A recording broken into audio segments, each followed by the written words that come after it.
Can you bring it up and just read it? Now? No, when it's time, but I can't get into my email anywhere in here, and I don't have the printed out copy, so Oh, I sure. have nowhere to read it. Just have an extra copy for you. I'll Well, make it up. I just asked for one. Yeah, we'll get it for you for next time. Yeah. Are you asking, I'm sorry, you asking? When it's time for that, can you read it? Sure. I just don't want to read it wrong or say it wrong. Yep.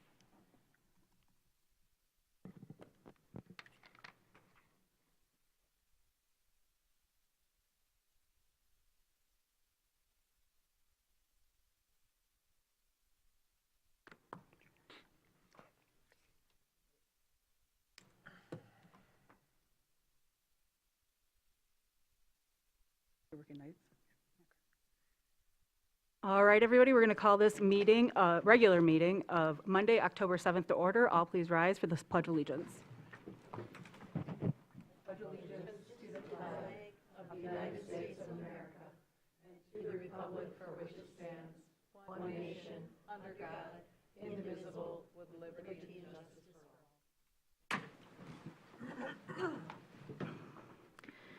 And as I'm having some technical difficulties and don't want to flub my way through, I'm going to have Benjamin Marentet do our land acknowledgement for today. Absolutely. We begin by acknowledging that we gather today on the ancestral lands of the Grand Traverse Band of Ottawa and Chippewa Indians who were removed unjustly, and that we in this community are the beneficiaries of that removal. We honor them as we live, work, and do great work here in the city of Traverse City. Thank you. Thank you. We'll like that one. We'll have to revisit. All right, so announcements from the city manager. Hi, Mayor Shamro. Good evening, City Commissioners. I have a few announcements this evening. We will be welcoming David Burley to the podium later this evening to talk about strategic planning. Our think tanks begin tomorrow morning. We have nearly 50 registered for tomorrow's first think tank. You can still register, and walk-ins are welcome. Wednesday evening, same thing. We have about 40 participants so far. That's from 5 to 8 p.m. Light refreshments at both events. So if you haven't signed up yet, it's not too late.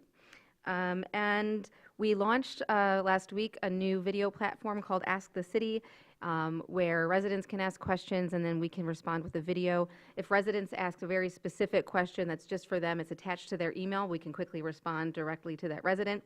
But we are already working on our next few videos from the questions we've received, so stay tuned. News from the Arts Commission, the first installment of Art in the Park. There will be a ribbon cutting. It's a mural in Bryant Park by local artist Catherine Corden, and that is Wednesday, October 9th at 4 p.m. And Traverse City Light and Power is having the grand opening of their second Customers Service Center, 130 Hall Street on Thursday, October 10th from 11 a.m. to 1:30 p.m. Thank you very much. And announcements from the city clerk. Yes, meeting to announce for this week, the week of October 7th, 2024. The Election Commission will meet on Thursday, October 10th. That'll be at 2 p.m. in the second floor conference room.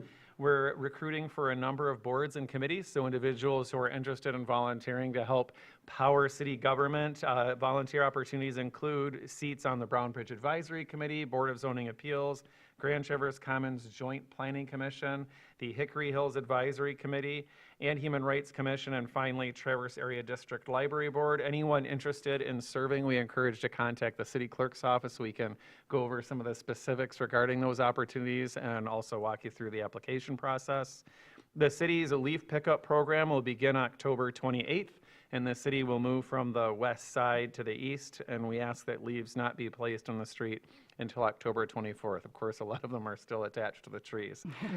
And then the city clerk's office is, of course, gearing up for the November 2024 election. Absentee ballots have been sent and mailed to those who signed up for the permanent ballot list. Anyone can vote absentee for any reason or no reason at all. You just contact the city clerk's office.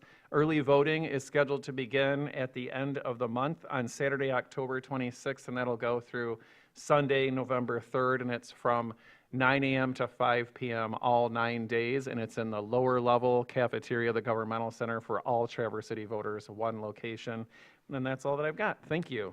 And I just wanted to add really quickly that I had the honor of moderating a panel discussion that our clerk, Benjamin Marentet, took part in with Secretary of State Benson and County Clerk, too, Bonnie Sheely, and very informative, very eye-opening even for me of all the steps that they go through to make sure that our elections are secure and that your ballots are handled very carefully and thoughtfully, and we have a very good, robust legal system behind our voting process here. So it was very educational and informational, and if you do have any other questions, I know Benjamin's as we get, everybody's gearing up to vote right now, Benjamin is a very good resource for procedure and questions you might have about how you vote. Yeah. So thank you for that. Absolutely, thank you. All right, and the last update is from me. The DDA passed the Moving Downtown Forward TIF plan at the very end of August, after much discussion over the last couple of years.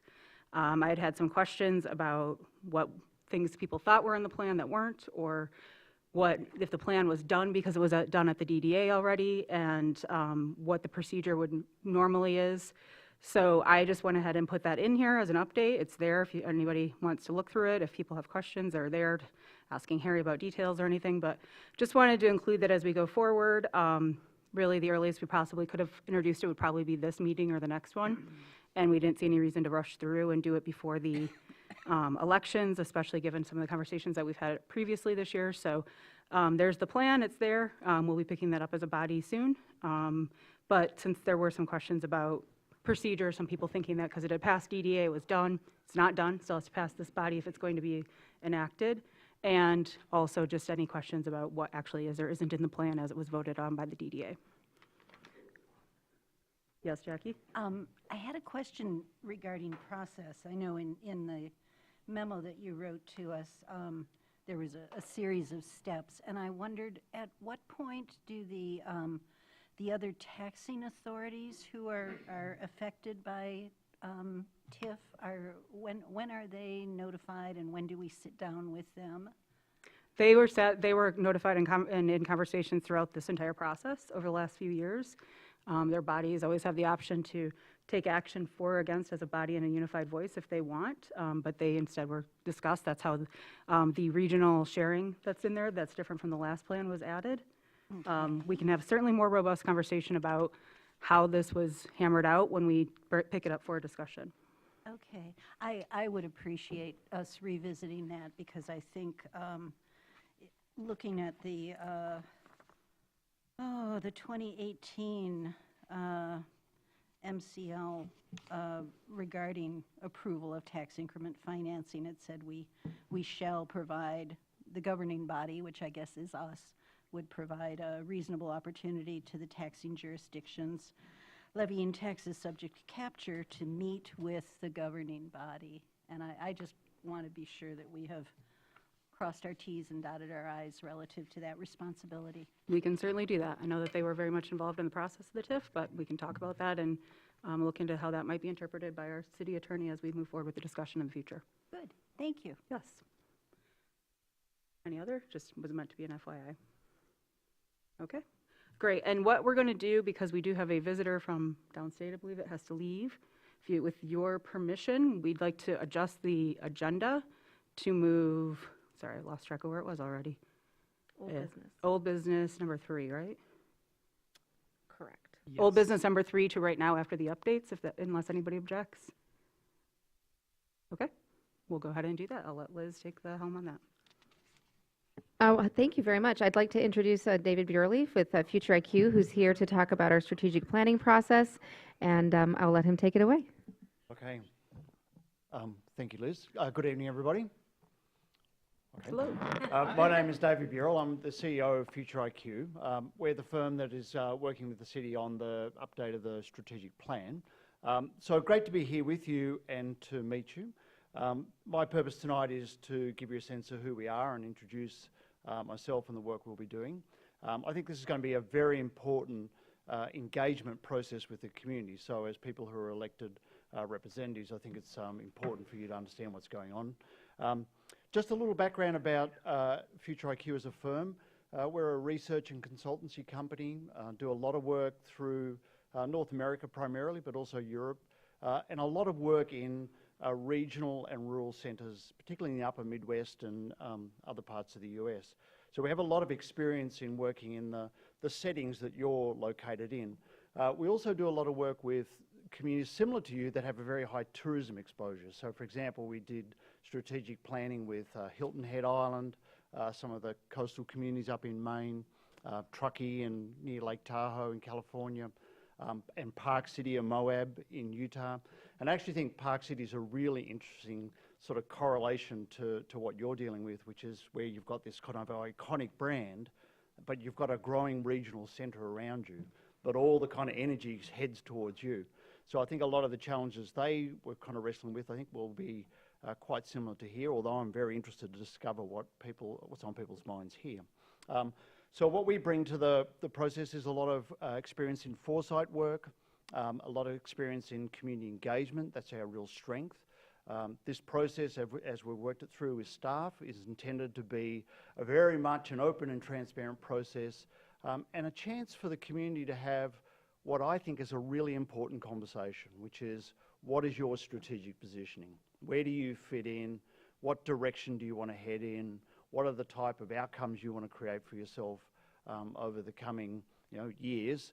And obviously that sort of cascades back into a strategic action plan, which is shorter term, but it is setting you on a certain trajectory into the future.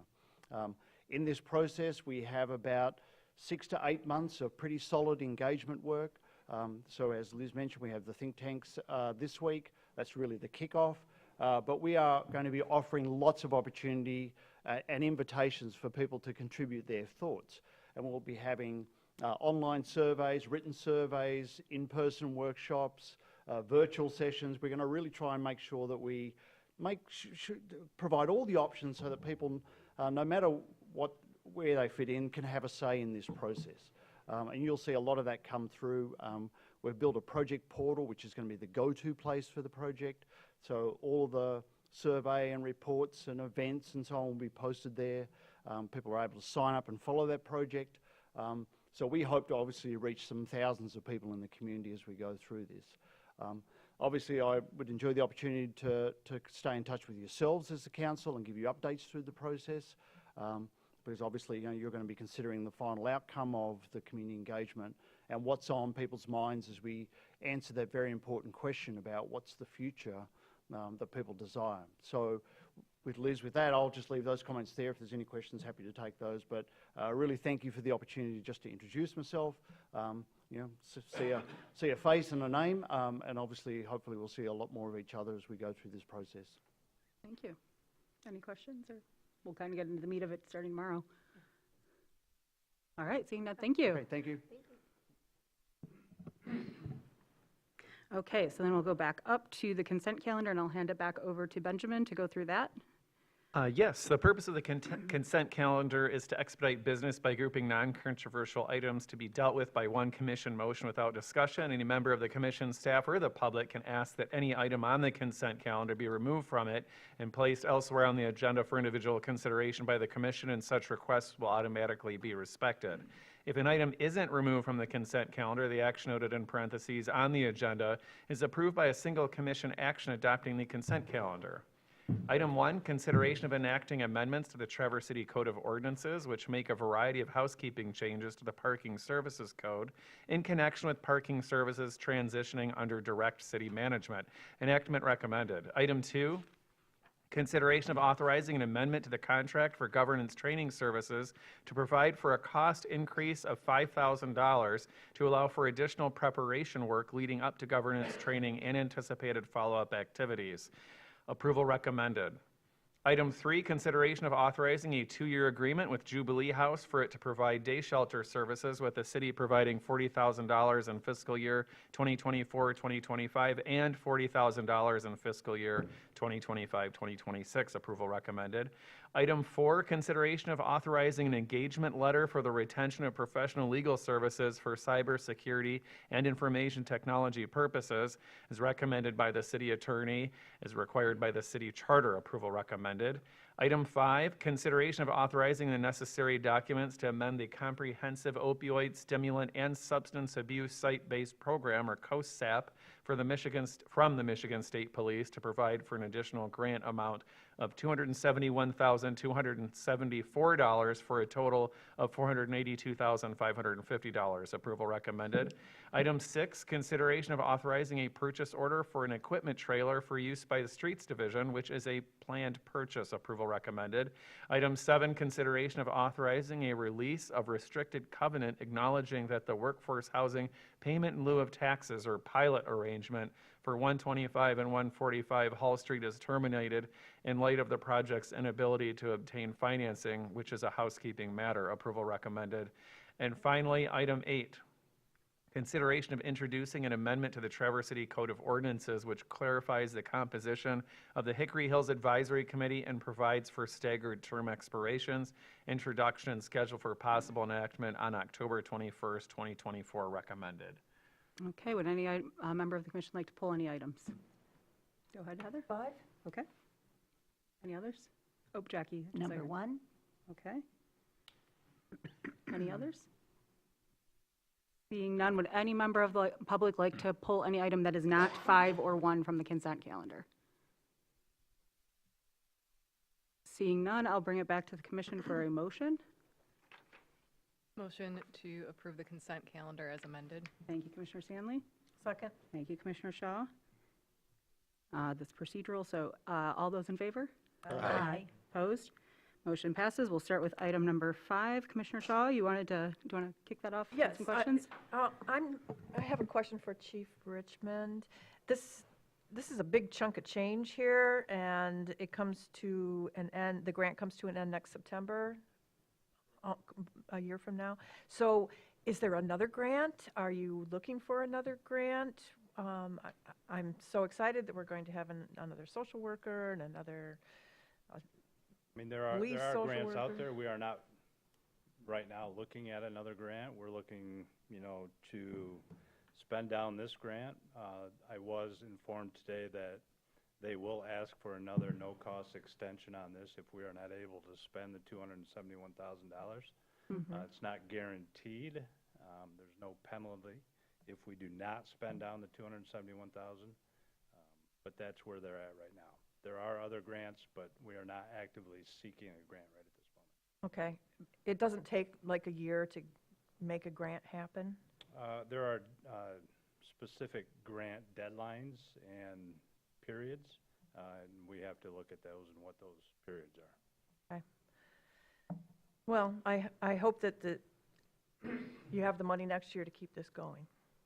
And I'll join Commissioner Shaw. I know when we've talked about this in the past, when we were originally getting the grants, we talked about wanting to keep these longer than the grants might allow. So certainly hope we can help find some more grant money or, I know in the past we've talked about opioid settlement income, other things like that being used from the general budget. So definitely, I think I would venture to say, unless anybody objects, that as this money potentially may dwindle or not be available, that would be a budget priority for the commissions going forward. Yes, so, go ahead. Yeah, and I don't believe that the city commission has had discussions publicly about the opioid funding, and like the county has a task force. I don't think that that's happened here at this level yet, so that's something that we should start talking about soon and get some sort of either committee going or some process on how to decide on how to spend those funds as well. That's great. Well, with that, I will make the recommendation that the mayor and city clerk execute the amendment to the grant agreement for the comprehensive opioid, stimulant, and substance abuse site-based program sub-award grant awarded to the City of Traverse City Police Department, subject to approval as to its substance by the city manager and as to its form by the city attorney. Second. Okay, thank you, Commissioner Shaw and Stanley. Any further discussion on this? Seeing none, any public comment on this? Seeing none, I'll bring the motion back. All in favor? Aye. Opposed? Motion passes. All right, and Commissioner Anderson, you pulled item number 1. Did you have some questions or something I you want to address? do have a single question Sure. on that. Yeah, I noticed on page 5 of the redlined traffic code document that we were removing the ban on permits for oversized vehicles parking and RV motorhomes, boat and tool trailers, et cetera. And I just wondered about the rationale for that. Thank you. Good evening, Nicole Vaness, Parking Mobility Director. Yes, so with that, we actually have a permit that we call a displacement permit. That permit was put in place with Engineering Department in relation to construction permits, land use and right-of-way. And the reason for that is we have areas in residential that have time-restricted parking, but we do have tool cribs or construction being done on residences. And so in order to allow those individuals to park past the 2-hour limit, they have to have a parking permit. So by allowing the displacement permit, but leaving this in the ordinance, we're kind of contradicting ourselves. So we're going to let the permit processes and ordinances play into what's allowed by the parking permit. Okay. If I can feed back to you what I think I heard, is that in our residential areas, that by removing this ban on permits for oversized vehicles, that we are able to be more internally consistent. But there is still a process in place that, for instance, if someone has a large boat on a trailer that is parked for an extended period of time, that there is a process in place for concerned neighbors to be able to get some relief. Yeah, so with the boats and the motorhomes that are being stored on the street, that's actually a storage ordinance. And so we don't issue permits to allow individuals to park their motorhomes and boats on the street. And so we handle that separately. So this is purely connected to displacement due to like a driveway being resealed or a parking lot or an apartment where they've got to displace individuals for a temporary period. Again, related to like a land use or right-of-way permit. So the storage piece is separate, and we do have a process to handle those on a case-by-case basis. Okay. Thank you very much for explaining further. I appreciate it. Okay. Thanks, Commissioner Anderson. Commissioner Warner? Yeah, it's just, I guess I was caught off guard, and I appreciate that Commissioner Anderson sent the question to the city manager, because this is headlined and both out in the consent calendar as well as internally as housekeeping in nature. And most all of it is, but to me, yeah, now allowing RVs to park and trailers, et cetera, that seems to be more than housekeeping. And I appreciate what you're saying, but I still don't quite get it all, because we only just heard about it an hour ago. So like when somebody's getting a driveway done, now they can park their RV for a week out on the street? Like what is? So the purpose of the permit is to, discourage, because usually when there's a permit involved and there's a fee, then they can find an alternate spot to park their motorhome or RV, because the 3 a.m. to 6 a.m. ordinance does not allow for parking on the street. And so this is in a case-by-case basis where there truly is a reason to either park overnight or to, if you're having construction done on your home and you've got construction workers who, because the residential permit's only allowed to a vehicle registered at the residence, so your construction or contractor doesn't have a vehicle at your residence. So this is kind of to deter people from just, saying we've got a crew of 10, so we're trying to have them use their property for parking or to find alternative means or carpool. And so the cost of the permit is really to deter them from that. So we already offer these permits. It was something that was approved a couple of years ago. And so when we were going through the red line, we were trying to clean up things that we noticed that were different when we were matching the parking services policies, and permits was one of them. And so this was kind of a contradiction. So that's why we went ahead and strike this one out. Thank you, but I still don't really get it, so, okay. Can I ask a question, and it might be in here, I apologize, I read this like end of last week and might have forgotten. What's the average length of these? Are we talking a couple days, a week? Does it go on for months? I think I would join with Commissioner Warner of being concerned if somebody's RV is out front for 3 months because they're adding a wing on their home, but I understand that if somebody reseals their driveway, they might need to move something for a couple of days.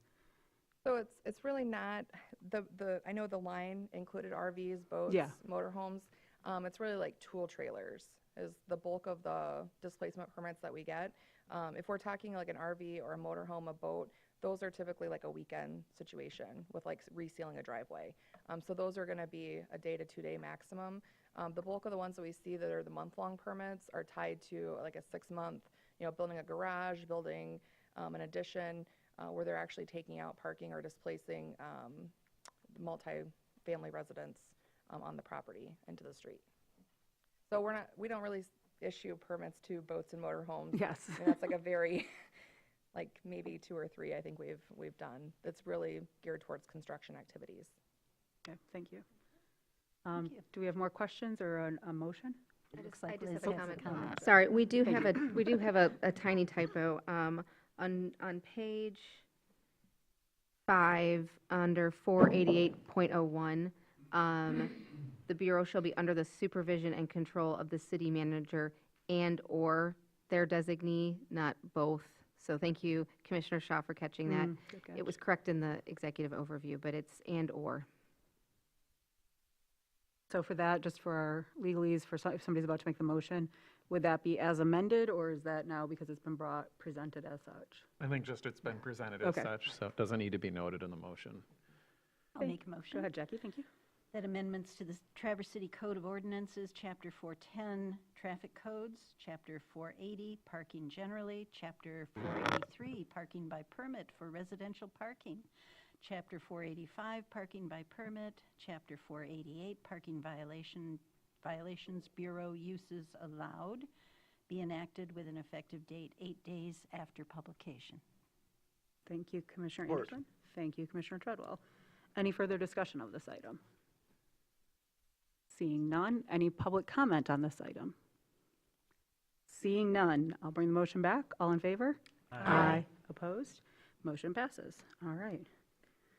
And if you guys will allow me one more, I didn't see that Representative Kofia came in while we were talking, and could we move her up to the agenda right now so she doesn't sit through a little bit more discussion? I know she is busy, well, and she's in district, so I see no objection. So Representative Kofia, if you'd like to come up. Thank you so much, Mayor Shamro, and thank you, commissioners, for the opportunity to just bring an update as I've tried to do periodically in my first term in the legislature. I'm Betsy Kofia. I'm the state rep for the 103rd District, which is Traverse City, the immediately surrounding townships, and Grand Traverse. I share half of Grand Traverse County with my colleague Rep Roth. He has the other half. And I also have Leelanau County and a little corner of Benzie County. So wanted to just share a bit about what has been happening this year in the legislature. But before I move further, just wanted to say thank you to each of you for your service here as city commissioners, and continue to extend a hand of partnership wherever we can work together. Please don't hesitate to reach out. Happy to get coffee and chat further.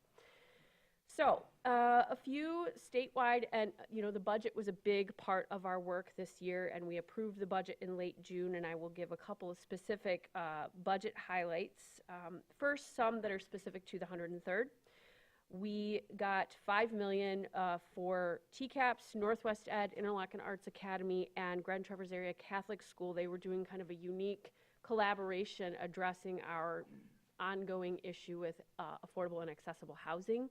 They have been finding really that a lot of their attempts to hire education staff have been directly sort of stymied by the fact that folks are not able to afford housing in this region.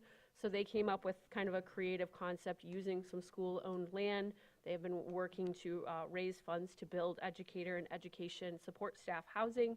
And Senator John DeMoose and I worked very closely, as we did on some budget priorities last year, and were able to get a $5 million allocation in the budget for that housing. It will be mixed income development of at least 144 units. And it's over at Blair Elementary. If folks have ever been out there, we went and did a ceremony, which was pretty cool. But we're continuing to try to turn over all the rocks and chase the leads in terms of bringing more tools and resources for our region for housing and support education. I think you're talking about Fish Pass later in your agenda tonight. There was $1 million in this year's state budget as well for the Boardman River Fish Pass to replace the Union Street Dam with a new system that will have the ability to sort and selectively pass desirable fishes. You all know all about this, so I won't belabor that. But again, that was Senator DeMoose and my collaboration helping shepherd that through the state budget process. And then you all hopefully are aware of our PACE program, PACE North, here in Traverse City, the program of all-inclusive care for the elderly. There was $3.2 million in the budget to go toward the PACE programs in Michigan, a couple of them, including ours. to help expand that programming for our seniors. And just a reminder to Pace North serves 7 counties, including Benzie, Grand Traverse, and Leelanau in my district. Statewide, scoping out a little bit on the overall state budget. At a time continuing high grocery costs, we were thinking about how to continue to save families a little bit of extra cash, and so I was excited to vote for, again this year, breakfast and lunch being universal, no charge for breakfast and lunch at school, and that will save families approximately $850 per child. I will mention this is extended from last year, and there's a bill that will make it permanent. I'm excited for us to vote on that soon. I will just add a little caveat. A lot of us would really like to continue to see our schools work with local farmers and growers and have as much fresh and local produce into the mix. And so things like 10 cents a meal was funded, but I will continue to look for ways to increase and enhance both the health and the quality and supporting local and regional farmers and growers with this universal breakfast and lunch. I told you about this last year. I won't belabor it, but in this year's budget, again, thinking about our school districts, I had championed a rural transportation equity model for our school districts. If you remember, I told you last year I grew up in a school district that had to close early, 3 months early when I was in high school because they ran out of money, Kalkaska High School. I don't know if anybody remembers that. And when they reopened in the fall in order to make payroll, they had to cut something. They cut busing, and that's 10 to 15% of the general fund for a lot of rural school districts because we have massive bus routes. TCAPS, it's hundreds of miles. For me in Kalkaska County, it's 400 square miles. So imagine being a family going without reliable transportation for your kid for months. So that was one of those things that when I got there, I really wanted us to work on some equity because the state has never traditionally provided additional funds for rural school kids' transportation. So we got that equity formula in the school aid fund budget last year, and it meant an extra $125 million for rural school districts. And we made sure that it stayed in this year, and I intend to make sure we continue with that equity. That's more money back in the classroom that currently is just going right into the gas tank compared to downstate schools where it can go into the classroom. Other pieces on the education front, and I'm picking a couple of key areas here, housing, childcare, education, things like that. In terms of easing family budget and the family costs and particularly barriers to higher education, one of the things that was in this year's budget that I'm also excited about, and please tell people in your lives, especially if they've got graduating high school seniors, is tuition-free community college or trade school. This applies to every high school graduate this year and next year in Grand Traverse County. It is tied to the home district of the college. So in our case, Grand Traverse County students will have tuition-free college or trade school. Local taxpayers pay into that millage. For surrounding communities, we're going to keep trying to get it down to absolutely tuition-free, but for now, because of the way the millage is set up, it is much reduced rates for surrounding communities. But for Grand Traverse County high school grads, tuition-free. And this is to help build out our region's talent pipeline, to remove those barriers for higher education and trade school. One that might be of particular interest to you all as local government, and as a former county commission, I was excited to support this. $75 million in the budget for a revenue sharing trust fund to continue support in making sure those tax dollars are actually going to and staying in our cities, our villages, our townships, and counties across the state. A portion of the state sales tax will be carved out for a statutory revenue sharing, and the goal is to create a growing revenue source that tracks with the growth in state revenue and protect that revenue from floating back up to Lansing, but actually being protected in a trust fund for local units of government, which I think will be an important step forward.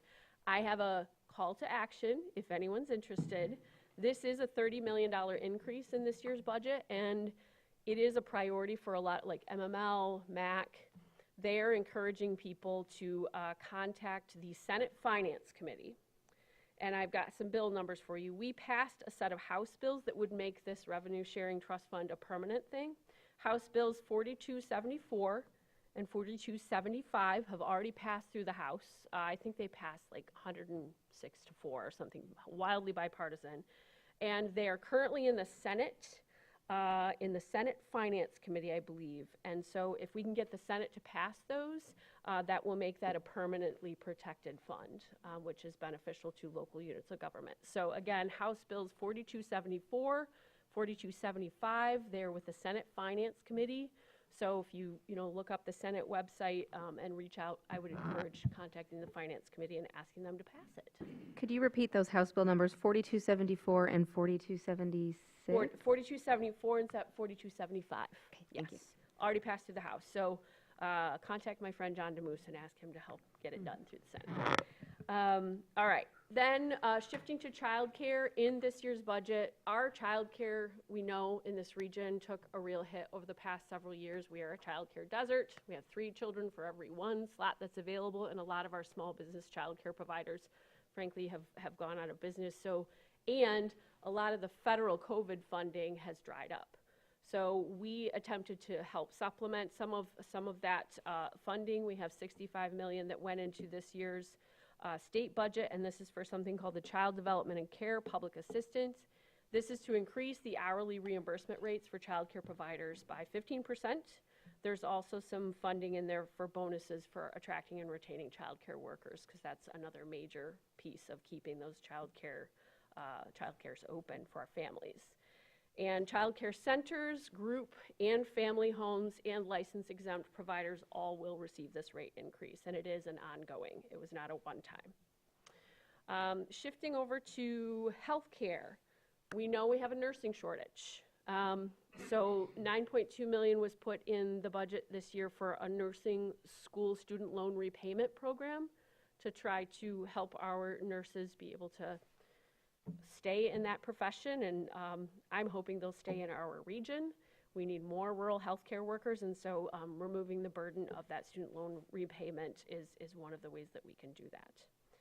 Mental health, $161.5 million to establish additional certified community behavioral health clinics, CCBHCs. You might remember I talked about these last year. This is a pilot that Senator Debbie Stabenow championed back in, I want to say, 2014. And what it is sort of like a federally qualified health center in a way, right? It's meant to be, looking at because that's where she worked. CCBHCs are meant to be a place that is a one-stop for people with mental health needs, and whether they have Medicaid, whether they're uninsured entirely, whether they have private pay, they're able to come and receive a variety of services. So we're looking to try to encourage and expand this pilot project that Senator Stabenow and actually Roy Blunt, who's a senator from Missouri, piloted. We are seeing those be very successful across the country, including in more rural states and areas. So it's sort of an invitation, not a mandate, but we are looking to get regions to look into that, because we know we're really struggling with folks being able to access the full scope of mental health care that they need. Switching to housing, and then I'm going to run through a couple of the bills that passed in the legislature, my office hours, and then I'll be done. Housing. In the budget this year, $2.5 million to fund grants to nonprofits as a means of supporting work to reduce homelessness among our veterans. This is a continued challenge that we are seeing here in Michigan, so that was some funding we put in the budget. And then there was $100 million additional in this year's budget toward local level housing programs across the state. That can be sort of tailored to a lot of specific needs, and that is in addition to $50 million ongoing in a permanent housing fund that we created last year in the state budget. This was the first time that, in our knowledge, that the state has created a permanent line item in the budget specifically for housing. It's a drop in the bucket. There's a lot more to do, but it is important to create that as a priority, and that $50 million per year is funded by proceeds from the corporate income tax. I looked at the acronym there and froze for a minute. CIT, corporate income tax. All right. So some fall activity. I was in Lansing earlier end of September, and some of the bills that we just passed through the House in September that I think are of note, was excited to vote to support, and we passed through the House, I think pretty overwhelmingly. I'd have to go back and look at the exact number of reps who supported it, but our 12 federally recognized tribes have been asking the state of Michigan to establish an Office of Legislative Liaison in Lansing as part of the process, so that the 12 tribes would have an explicit representative as policy and budget priorities come up and are being discussed. It's been a request for a long time. My colleague, Representative Carrie Reingan, sponsored the bill, and that did just pass through the House. It is now over to the Senate. Another bill that just passed is one that I have been pushing for quite some time. It is a transparency and ethics bill. It's part of a larger package of bills that we introduced in the spring, and we had the support of the Attorney General and the Secretary of State on that. What's going on back there? Are that excited about my report? So it's an ethics and transparency package called the BRIGHT Act, and BRIGHT is an acronym for bringing bringing reforms, integrity, transparency, and ethics is the acronym. I came up with that on my drive to Lansing. It's 3 hours in the car. You get lots of time to think about creative things. Anyway, the BRIGHT Act, it's a 7-bill package. The first bill just passed the full House in late September. And what this first bill does is empower the Secretary of State to do real-time campaign finance enforcement. Current practice in Michigan is people can be terribly violating campaign finance law and frankly get away with it and even get elected and be in office before the Secretary of State actually has the power with the timing of reporting to actually investigate. And so this gives her real-time injunction powers to begin an investigation of campaign finance violations. Last thing I'll mention on the recent bills in September, school safety and mental health funding. We passed a supplemental to this year's budget, and it is an additional $150 million in school safety and mental health funding, which, you know, there were a lot of negotiations earlier in the year with the budget. This was an important priority, and I was happy to go back to Lansing and get that done. Finally, I am going to just briefly share about my office hours. I have some constituent office hours pretty regularly, monthly across the district. And in addition to those office hours, I'm happy to tell you my team and I have a small but mighty team. We've taken over 1,000 meetings with constituents and stakeholders in my first term, helped about 7,000 constituents with casework, and that ranges from liquor license issues to permitting to housing needs. We've held 46 public legislative office hour events and additional in-district town halls. We had a town hall with the governor. Secretary of State Benson has been here with us and the Attorney General on various topics. And now I'm done. My next legislative office hours are actually this coming Monday at noon to 1 p.m. at the main branch of Tattle, Trevor's Area District Library. These are open to the public. I give a report and I take questions, and we work individually with constituents who might come with concerns. And then at 4 p.m. the same day virtually, and you can get access to that on my website, I'm actually going to have a special guest. She's a colleague who is a sponsor on the ethics package I was telling you about, the BRIGHT Act, our ethics chair, Erin Burns. She will be my guest. She's Jack O'Malley's niece, by the way, random fact. We've become very close colleagues in the House, but she will be my guest and we'll be discussing our work on transparency in the state legislature. So with that, thank you for bearing with my rapid fire report. Happy to answer any questions you may have. I've seen a lot of head nods and appreciate the thoroughness of it. So thank you for that, Representative Kofia. You're very welcome. Thank you for having me, and have a great rest of your meeting. Thank you. Okay, I think that's the last agenda update or alteration, so we're going to just jump right into old business. And with the aforementioned Eagle conversation, did you want to kick that off, Liz? Yes, thank you, Mayor Shamro. So this evening, the Commission is being asked to formally approve a $1 million grant that was awarded in May from the Michigan Department of Environment, Great Lakes, and Energy, or EGLE. The grant was prepared by staff in our Department of Public Works Department in collaboration with Dan Zielinski, who's the principal engineer from the Great Lakes Fishery Commission. This grant is leveraging a Michigan DNR dam management grant of $1.65 million, and Dan Zielinski is here tonight to answer any questions you may have. And I believe all of you, I have a rendering of Fish Pass in front of you, and we also have that digitally as well. So if you have any questions for Dan, he's here to answer those.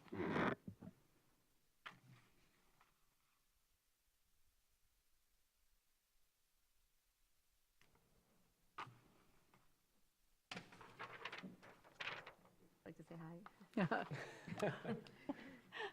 How do we do this? Yeah, I was going to say, did you have anything you wanted to kick off with, or are you just taking a Q&A? No, I can, happy to answer any questions. Okay, we'll start out. Go ahead. Okay. Go ahead. Who gets to drive the little boat? That is a We very love good the little question. boat. Oh, on the rendering? No, in the Boardman. There's a Yeah. little like tug or Yeah. something that Oh, pushes oh, things for the around. construction, yeah. You don't have to answer it, but That would we be the admire construction it crew. very much. That's a question for Bob. Do we have other questions? Go ahead, Jackie. I'm interested in knowing more about your expected usage of the canoe and kayak portage. I'm kind of sensitive to the fact that it's quite close to some private residences and condominiums, and I just wondered if you had any expectations for the amount of usage of, obviously it's going to be seasonal, but what kind of data did you use in designing it, maybe? So really, we don't have a hard count for what the current usage is, but what we're providing is an efficient, safe method for people to passage across the dam. So we don't have, the Great Lakes Fisheries Commission doesn't have any authority for management of kayak or canoe usage at the site. We just wanted to provide a safe opportunity for that passage, and concerns over potential of, kayaks to get stored at those landings was a concern raised by the residents at the River's Edge condo when we were initially having a lot of discussions with them. So there is signage that was included in discussions with them, so that there's signs at the landings that people are requested not to store their canoes or kayaks at those landings, so that they're moving through the system. And that kind of is a little bit different in past uses of the Union Street Dam, where some deliveries would have a stop there and have canoes and kayaks parked all over the dam. Okay. We've tried to move away from that so that there's ease of access through the site, so that instead of lingering at the site, you're moving through and staying on the river. Thank you. That helps. That helps. I was also interested, I know within your write-up, you mentioned the efforts to have a naturalistic passageway, and there's riprap listed among the natural banking methods. And can you give us a sense of the amount of riprap? How much of that southern riverbank is going to be riprap protected? So the riprap that you currently see on site, that's used for temporary purposes for construction safety. On the Yes. final design of Fish Pass, there are some additional erosion protection rock that's put in. It may be listed as riprap, but it's natural stone. So it So uses is the same. riprap, right? Well, riprap in construction terms is usually it's like crushed limestone. It's big angular rock. This is more it's natural river rock. It's similar to the same kind of rock that they put at the restoration sites at Saban Dam and Boardman Dam. Okay. But otherwise, the shorelines for the bypass channel are going to be vegetated. Can't remember the exact count, I think it's 1,200 live stakes will be put in. There's going to be riffle habitat within the stream, as well as an engineered log jam as additional in-stream habitat for wildlife. So yes, there is rock that's included, but it's natural river rock. It's not going to be the kind of big, bulky, angular rock that you typically associate with riprap applications. Okay, thank you. I know in your write-up there was also some reference to regulatory flood flows. And I'm sorry if these are repeat questions, because I'm coming in late to this conversation, but should we, upon removal of the existing dam, be expecting greater variances in river levels after the, no, you're saying no, thank you, but please, fill me in. Yep. Yeah, so this isn't just a dam removal, it's a dam replacement. So the volume of water that's moving through that river is not going to change. In fact, the new weir has an added capacity at the kind of upper end flows compared to the existing dam. So if we were to experience like a 200-year flood, the water level upstream of the dam would actually be lower than it would be with the current dam. So there's additional kind of freeboard, so the kind of amount of space you have protecting uncontrolled flow of water around this dam. And because of that additional capacity, you also experience slightly less variation in water levels upstream. As a result, that as water levels come up, it can pass more flow faster. So it just has improvements in terms of reducing variability of water level in Boardman Lake and just increased overall discharge capacity for those higher end flows. Thank you. Thank you very much. Go ahead. This is probably more a question for Spence Brothers, but you're effectively project manager for this. So how is construction ongoing, and do we have an expectation for how it's proceeding towards completion date? Yeah, so actually progress is moving along really smoothly. That what you've seen on site so far is a lot of sheet piling being going in at the upstream end, because that's to basically put half the river in a dry condition so they can do construction safely. That all went in really smoothly. I think they're 60-foot long sheets, each of one of them, and they drove down exactly to where engineers expected them to go without any issues. So that process has moved along quite quickly. From our original estimated schedule, it might be maybe a few weeks behind, but it's not anticipated to impact the overall completion date. We're going to be more influenced by what kind of winter we have that permits what kind of work we can do.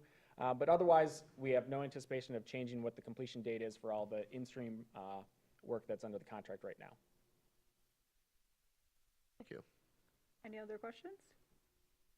Jackie? I guess this one really is more for the city than for the project folks, but I wondered, there was reference to the city being responsible for annual costs of operation and maintenance of dam and non-research components. And I wondered if I could understand more about what those are and what the city's financial responsibility is.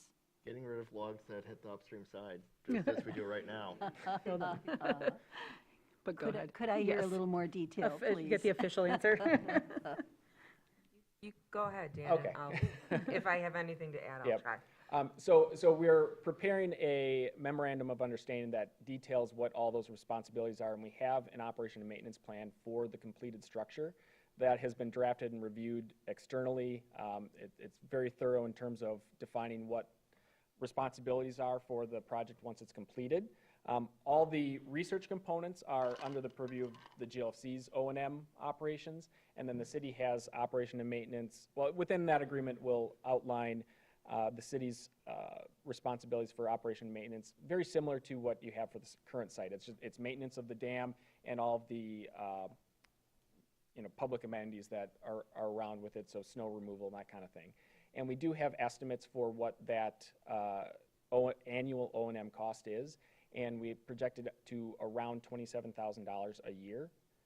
And for comparison, when we initially set up that comparison, we used numbers from 2019, and it was around $18,300 at that time. So given the increase is mostly associated with the fact that those estimates are made from just percentages of the value of some of the appurtenances that are being repaired or maintained. So just with increase in material costs, that just generates a slightly higher number from what it was in 2019. And then last question, I promise. The timing on completion of the memorandum of understanding? So right now, this will be very similar to the MOU that we had signed. The tribe is currently reviewing the document. Next up will be the city to review the document, then the DNR, and then the GLFC, and then it will be coming back to this board for final signature. So all of that adds up to how much time? Hopefully you'll be here within a few weeks. Great, thank you. Any other questions? We'll have public comment after this, so he'll be able to come back up and respond. But any other questions from the commission at this time? Or would anybody like to make a motion? Go ahead. I move that the mayor I got the right one. The mayor and the city clerk execute the agreement with the Michigan Department of Great Lakes Environment and Energy to accept the $1 million grant for Fish Pass as generally outlined in the September 18, 2024 communication from the Director of Public Services with such agreement subject to approval as to its substance by the city manager and is formed by the city attorney. Thank you. Support. Thank you very As much. somebody that works directly downstream from the dam and is very grateful that it's not going to fail. That's very fair. All right, is there any other discussion from the commission on this with the motion? Seeing none, I open it for public comment. I saw you lean over, Mr. Midber, but please feel free. For 1223 Randolph Street, I would just like to ask this gentleman, he has indicated that the weir will allow a lot more water through than the current dam under extraordinary flood conditions, and I simply want to ask, has his group examined and modeled what that's going to mean for people and properties downstream?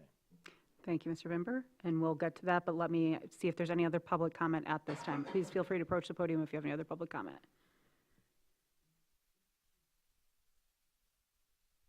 Richard Robbins, speaking on behalf of the Grand Traverse Safe Streets Alliance, and the question I would have is, I notice, and I've looked through some of the plans, we have a pedestrian bridge. Was there accommodation for multimodal bicycles as well on the pedestrian bridge relative to its width? Okay, thank you for that. Any other questions that we can have answered after this, or any other public comment in general?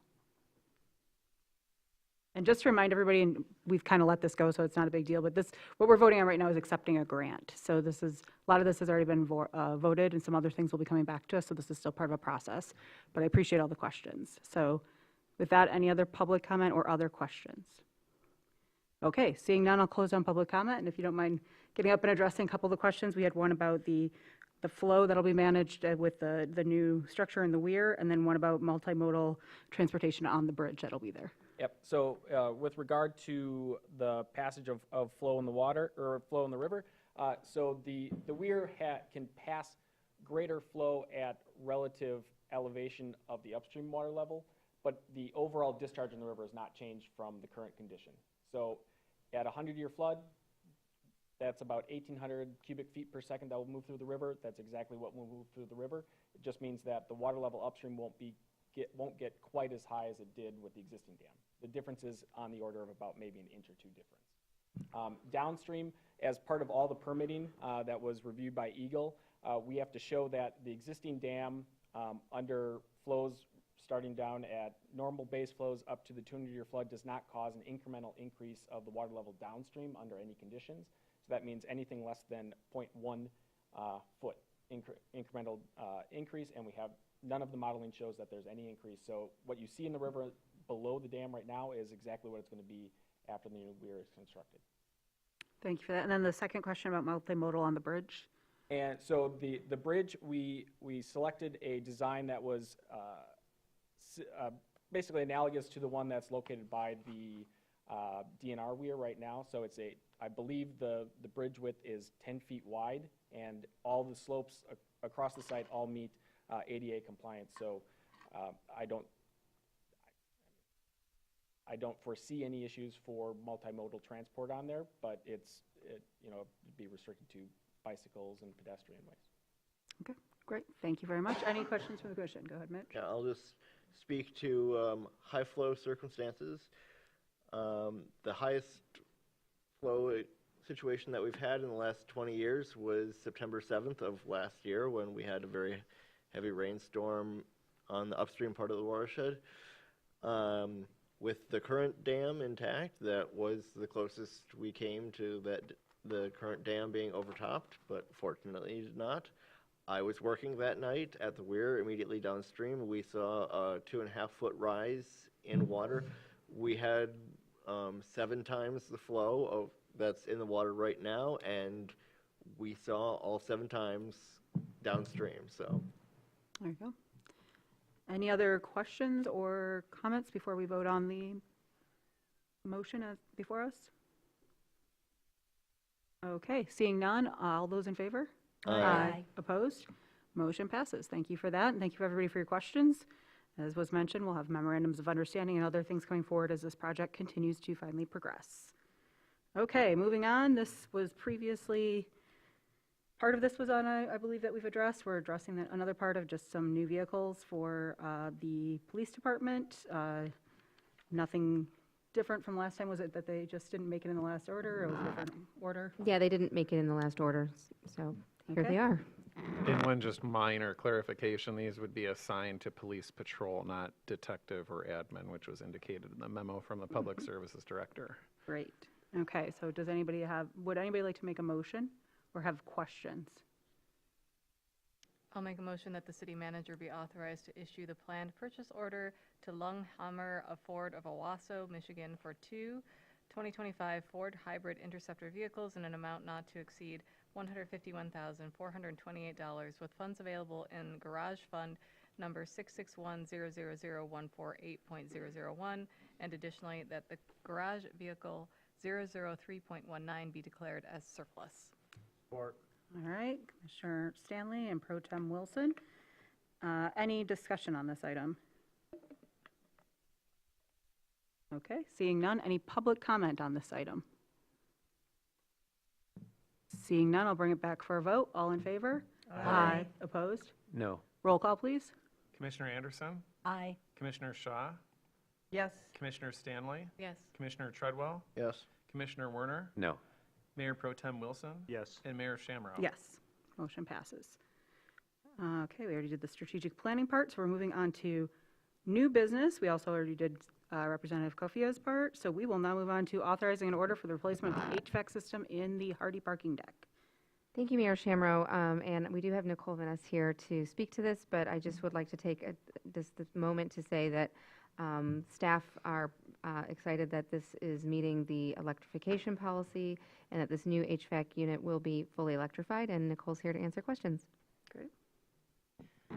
So this item was first put on the capital improvement plan for the Hardy Parking Fund in 2019. At that point, we began budgeting for the replacement. It's a scheduled replacement, so we're not adding additional service or changing any ductwork. The existing owner did shut the restaurant abruptly, and so that kind of placed the project on hold as we were looking at the different configurations that we might change that suite AB into, as that would have changed the scope to either have additional condensers or a single condenser. So when we published the RFP after identifying the new retail tenant, we did go forward with a one-to-one replacement, with the exception of cutting and capping all gas lines, both in the restaurant and at the shutoff valve, as well as ensuring that the new condensing units as well as the makeup air units are all fully electric. So with that, we did receive 3 proposals. Even though we clearly identified that the goal was to follow the electrification policy, we did have to contact 2 of the bidders to ask them to revise their proposals to include makeup air that was fully electric. The concerns from all 3 vendors is that this will raise the utilities roughly 3 times. We've not seen this before, so we're not sure exactly what that will look like, so that is to be determined. But the proposal in front of you is to replace the condensing units, the makeup air, as well as the contingency for the hot water heater, as that has not been used in 3 years. So it may need to be replaced, it may not. If it doesn't, we'll just continue on as is, as well as any additional contingencies as we're cutting and capping gas. One item that is not included in here, which we are working on getting quotes for, is this will include increasing the amperage to that service up to 200. And so that was something separate, but it was required when we added the makeup air unit as being fully electric. So that is to be determined if it's within the city manager's spending authority. Okay. Do we have questions, or would anybody like to make a motion? Go ahead, Heather. You said that the utility costs are going to go up 3 times what they are now? Is that what you said? Yeah, so all 3 bidders have, when we asked that everything be fully electric, including the makeup air, they did caution that that will increase the rates for the electricity because we are excluding gas from all of the service. And so that is a cautionary item, but we, explained that we wanted to move forward and that, we would cross that bridge depending on how high those utilities were once we, had a full understanding, because we won't know what it is until it's in operation.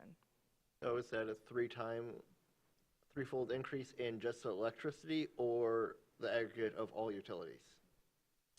It would be, so in exchange for the gas, whatever that bill was, we're looking at that being replaced, but then added on to the electric. So they're just, saying that it's roughly 3 times the rate of gas. Okay. Other questions or motion? Is the lifetime of this HVAC similar to the gas-powered ones, which is like 20 years or something? 15 to 20. And this is the first replacement for this retail space. So I believe it first opened in 2005. So this is the first replacement. So it has lasted, it could go at any day. It's beyond its useful life. Go ahead, Commissioner Warner. Make a motion that the city manager be authorized to issue a purchase order in the amount not to exceed $70,500 to Team Bob's for the replacement of a new electric HVAC system with funds available in the Hardy Parking Fund. Second. Okay, got a motion by Commissioner Warner, second by Commissioner Anderson. Any more discussion at the commission level? Go ahead, Heather. I only have to say that, why does it have to be so much more expensive? As a commercial real estate owner, if I were to replace an HVAC with an electric HVAC and say, too bad, guys, you have to pay 3 times as much because it's electric, I would not be happy. Yes, please, contradict me. No, I won't necessarily contradict you, but that's part of why we passed the electrification policy, is to help the community learn, like be a beta tester. Like, let's get out there, get in front of it. It might cost a little more. What can we learn? What can the community learn? How do we do better next time? Okay. How do we maybe take some money and help with insulation of this building space so that the price tag on the your monthly utility is not as great? See a bigger picture. But there will be opportunities, we'll say, for iteration to learn each time and do better every next time. So we can get an update next year about how the That would be rates are helpful. going and what we could do to improve that. That would be great. Yeah, and, they said that could be as much as 3 times. We don't know, and we won't know until we have that data, and then we can learn, like you said, and see if there are insulations or other things that we can do to be more efficient, but we won't know until we start getting those utility bills. Okay. We've motion by Warner, second by Anderson. Is there any more comment from the commission? Seeing none, any public comment on this item? Seeing none, I'll bring it back. All those in favor? Aye. Opposed? Motion passes. Okay, moving on to our discussion about south side sidewalk on Eastern Avenue between Milliken and Peninsula Drive. Commissioner Warner, you requested this. Yeah, thank you, Mayor. So I composed a memo. It's certainly not complete. Something that's come to mind since then is that this stretch of missing sidewalk was on the Safe Routes to School list, and $4 million went a long way, but there were some items that needed to be trimmed from that list when the project finally got going. And there are probably many other times in the past decades that I'm not aware of where we almost built a sidewalk there, but didn't quite build a sidewalk.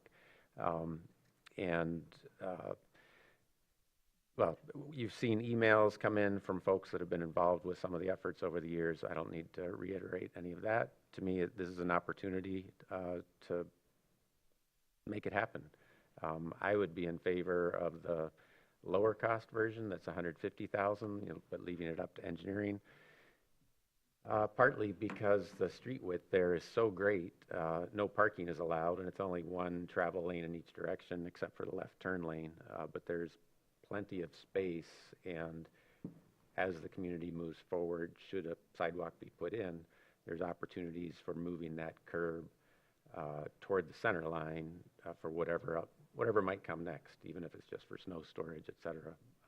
So just my thoughts, though. Just to clarify one thing really quickly, anyone from, somebody on city staff, and then one from you, Commissioner Warner. This would be considered a budget amendment, correct? Because this was not in the budget originally? Yep, this would be a budget amendment. And then for Commissioner Warner, personally, I'm not comfortable with May 1st as the date, with our freeze only being lifted usually mid-April, depending on the weather. I'd be perfectly happy to support whichever iteration anybody likes, but going with the budget amendment for this budget, but giving the engineering team till the end, August 29th is a Friday, to do it before the next school year starts. I'm not a huge fan of tearing up the road right at the end of the school year, and with our frost freeze kind of always iffy. I'd much rather see the construction happen over the summer when there's not quite as much usage on that street, but still have it ready in time for the next school year. Would that be amenable? Oh, I'm fine with that. To me, Okay. I use the word target, just meaning like, hey, if it can be done by then, great, but when it can get done, it can get Yeah, done. So, I'm open to hearing what all the rest of the commissioners say. I would just like to give engineering the summer to work on it, but certainly make it part of this budget amendment so it could start as early as June or late May or whenever. Go ahead, Mitch. Yeah, I'm also in favor of the lowest cost option, not just because it is lowest cost, but it's less complicated from an engineering and design standpoint if you don't need to deal with tree removal and steep slopes the same way. I do see what appears to be adequate width to reallocate a couple feet of the current width of Eastern Avenue to new sidewalk or trail, but I would like to know the numbers of what the current lane widths are and what the lane widths going forward could look like. Okay. Got 2 for the first option. Just to get a sense of how much space we have to work with without pushing the road to the north. Mhm. We have other thoughts from other commissioners? Go ahead, Heather. So you're looking at the option 1 without the retaining wall, is that what you're looking at? Well, we're looking at all the options. Yeah, Well, that's what you're, That's what 2 mentioning so far. suggestions have been, or 2 favored points have been so far. yeah, I don't know. I mean, you've got the school buses, I think that's why that street is so wide, is because you've got all the school buses turning there. So I don't know what the right choice is here, but I certainly support having a sidewalk put in there. You know, it's a little change, but it's a change that we've been waiting for a long time. It doesn't, however, solve the larger problem that we have with Peninsula Drive. If you're coming as a pedestrian crossing Eastern, you're coming, if you're coming off Eastern heading towards the bay, so you're coming down Sheridan because you've gotten off Center Road. If you're coming from NMC, you're coming from Eastern, you're coming from from Central, any place in the Boom neighborhood, you know, this is helpful to be able to get across the street there. Right now, you can't, if you're coming in the what do you call it, the west lane of Eastern, you can't even get over to push the button to get across the crosswalk. I mean, it's a disaster right now. And I really appreciate Ann Rogers and Ida Tompkins setting up that little forest on that corner, but it just contributes to the lack of visibility also on that corner. This, however, doesn't solve the problem for if you live on the east side of Peninsula Drive, like the Boom and NMC, of getting to Bryant Park. In no way does this solve that problem at all. And it doesn't really solve the problem if you're living on the bay side of Peninsula Drive of how do you get to school safely.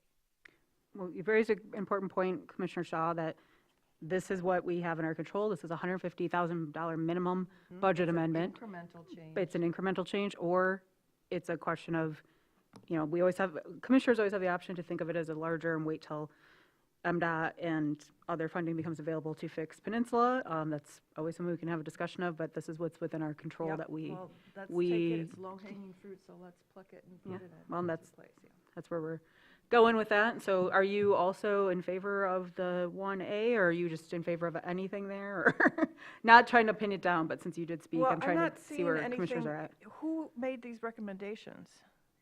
It's The city staff engineer. has made these Yeah. recommendations. City engineer.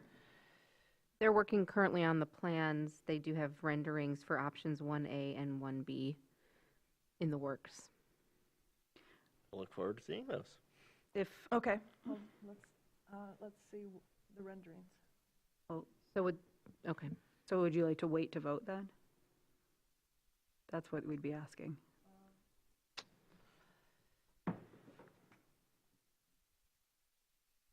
while you ponder it, if I might. Go ahead, like, Commissioner Warner. I see that, like, it'll need to come back in front of us at some point when there's a dollar amount or when we're agreeing to send it out for a contract. So to me, this is just giving direction to the city manager to say, like, please proceed. Go work with staff and please proceed, but it will have to come back. But but to the point that's being made by the mayor, like, it is helpful to have direction. Like, are we more interested in 1A or 1B? And we could wait, or we could just, The motion could be to explore both 1A and 1B. Yeah, I think where we're going with this from the city engineer's standpoint is, does she need to make renderings if everybody's 100% sold on one of them? Right. You know, that, I think we have to be cautious of staff's time. If we do need to see both of them, they're already working on them, so that's not a big deal. But I think that's a point to be made, that sometimes if we are very sure on something and have these conversations, we don't always have to bring them back for more discussion on an aspect that's already been settled. But if there is an interest in seeing more, we can certainly have a motion that directs them to proceed with the explorations of certain options, or exploring what a project would look like on that site to bring final options back to us. We can keep the completion date in there. Again, I would like to see it out further. So we can play with that motion a bit. This was Commissioner Warner putting that in there. But I don't think anything, much like when staff puts it in, is set in stone. So that motion can look like what you'd like. Go ahead, Commissioner Anderson. Just to weigh in, I would be in support of option 1A, the incremental approach, given the number of unknowns surrounding that entire intersection. I think that if we can find a solution that will offer a safe route to school and some level of pedestrian safety as soon as possible, I think I would support directing the engineering staff to zero in on that option at this point. Okay, I will support that as well. Okay. So would somebody like to take a stab at a motion, or was there another question, Mitch? Yes. Either with the renderings and additional material that comes forward, or at the time of future meeting, I would like to have either somebody from TCAP's busing service or from Streets Department that understands the operation of large vehicles around this intersection to speak to if there are concerns about the turn radius there or visibility.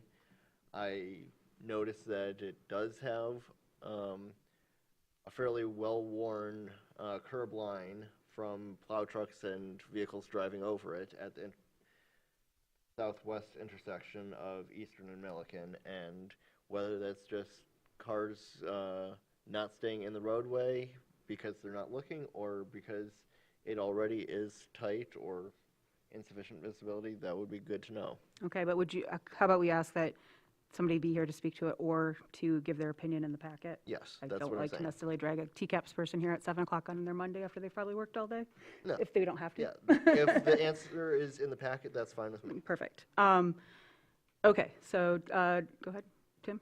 well, I'll try to make a motion. Sure. If that's, move that the city commission directs the city manager to proceed with the installation of a sidewalk on the south side of Eastern Avenue between Peninsula Drive and Milliken Drive, with a target completion prior to the 2025-2026 school year. Perfect.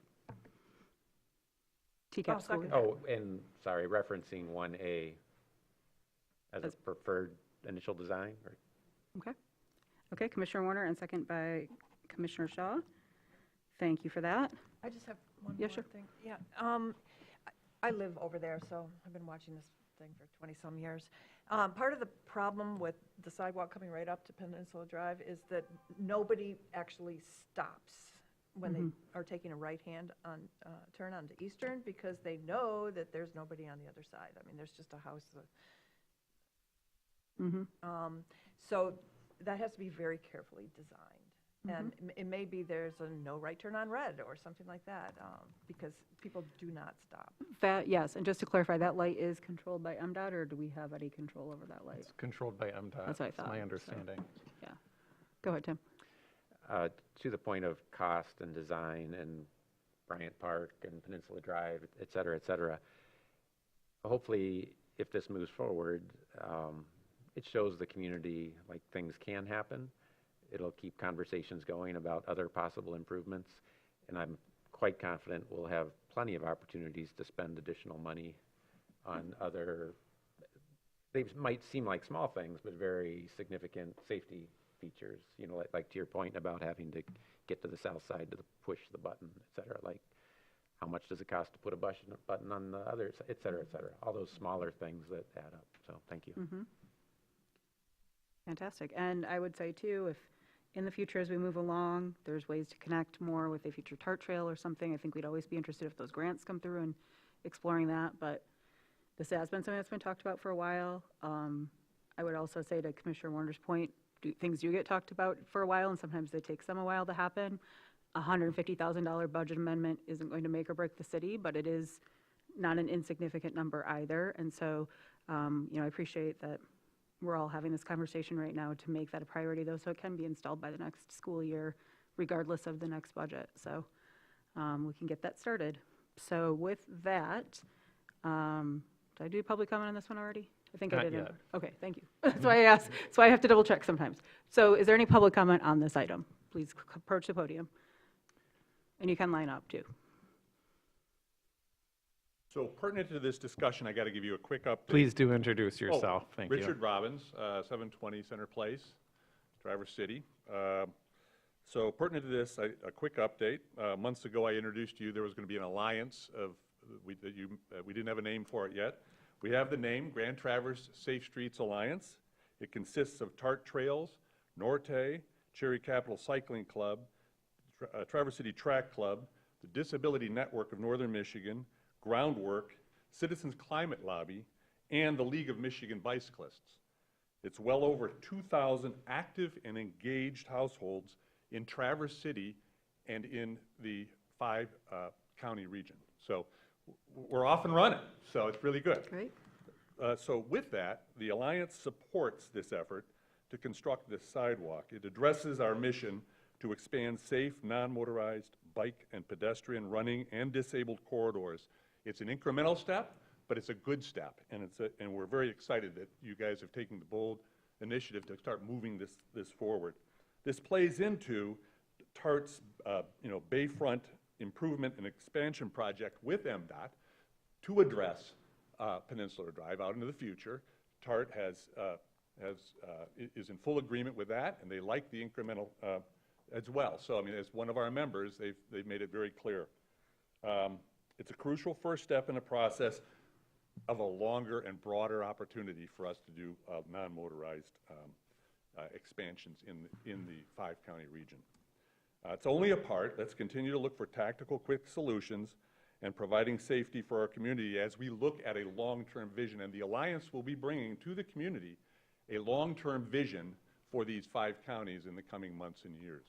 So, and we do have some tactical solutions, but not part of this this actual initiative. So I'll hold that back, but I'll be sending some of those to you via your email distribution for the city manager and for the commission to consider. So thank you very much. Thank you. We look forward to that.